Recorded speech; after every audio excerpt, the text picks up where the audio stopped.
Tonight, Fox 45's Mackenzie Frost digging into what's going on within the department. So these policy changes for electronic monitoring and detention really raise even more questions for the Department of Juvenile Services. Like, what was the policy before? And is the agency capable of handling an influx of young people on ankle monitors? The Department of Juvenile Services, led by Secretary Vincent Schiraldi, changing the way the agency deals with young offenders. Now, if a juvenile commits a violent felony, they will be placed on electronic monitoring until at least their first court appearance. And if a kid already wearing an ankle monitor goes on to commit another violent crime, they will be detained. We've been reporting on issues with ankle monitors and DJS for more than a year.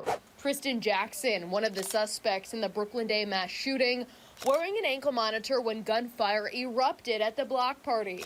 Jackson already on DJS supervision, stemming from an incident in February of 2023 when he brought a loaded gun to Mervo High School, months before the deadliest mass shooting in Baltimore's history. In September of 2023, a mom telling Fox 45 News her daughter continued to steal cars while on DJS supervision too. When she came home, she went out and stole a car that night and been getting arrested since on home detention. We have seen cases here and certainly in Baltimore where children who were on ankle monitors committed further crimes. Prince George's County State's Attorney Aisha Braveboy says the key will be whether DJS can actually monitor the juveniles. Really ensuring that those monitoring devices are being actually monitored, that they're working, and that DJS is responsive when a ankle monitor is either no longer working or it's the young person is in violation of their monitor agreement. History will tell us DJS struggles with that.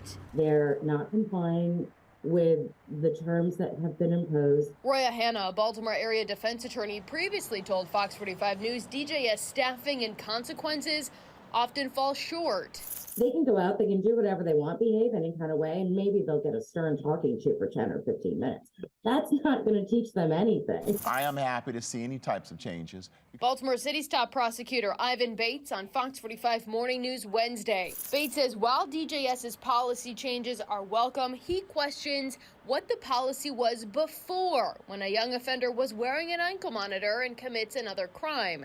Due to the change, it's possible kids were not detained when they committed another crime while under supervision. It appears that way. Wednesday, we sent questions to DJS asking what sparked the agency to make the policy changes regarding electronic monitoring and detention. What was the policy before? Specifically, what happened to kids who were already wearing an ankle monitor who were accused of committing another crime? DJS not really answering all of our questions, but in a statement, a spokesperson says before the policy switch, some were still detained, but that determination was not mandatory. While these changes are happening now, the question is, why didn't these policy shifts happen sooner? Especially given the concerns surrounding young people and crime. We're still trying to figure out what exactly caused DJS to make these changes, because if you remember last fall, lawmakers held several hearings before session even started about juvenile crime.